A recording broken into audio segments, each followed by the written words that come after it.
En otras noticias, la crisis del desabastecimiento y la escasez de productos en Venezuela se sigue acentuando.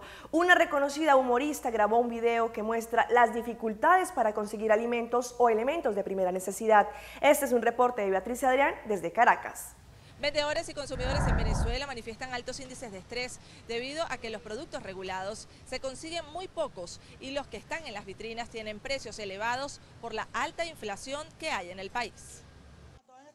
Esta humorista se grabó intentando comprar 4 cremas dentales cuando solo permiten 2 por persona en una conocida red de farmacias. Su video se hizo viral en internet. Yo quiero 4 pastas de dieta. No se te pueden facturar. Artículo 64, artículo 69. De la Constitución Nacional de la República Bolivariana de Venezuela.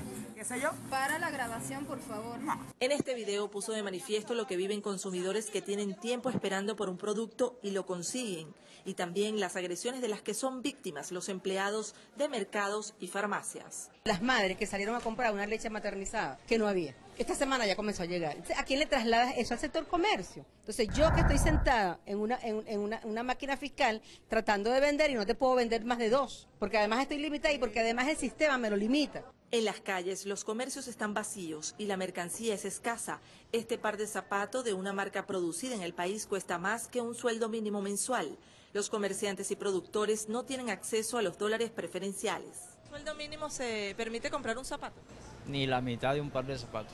Entra gente, ve los precios increíbles y se va. Según el Instituto Nacional de Estadística, en los últimos 2 años han cerrado más de 150.000 empresas. El pasado sábado el presidente de la República invitó a dialogar al sector comercio del país, pero este dice que se sentará en la mesa de negociación siempre que hayan reglas claras y se traten con transparencia los problemas que están enfrentando. Desde Caracas, Venezuela, Beatriz Adrián, Noticias Caracol.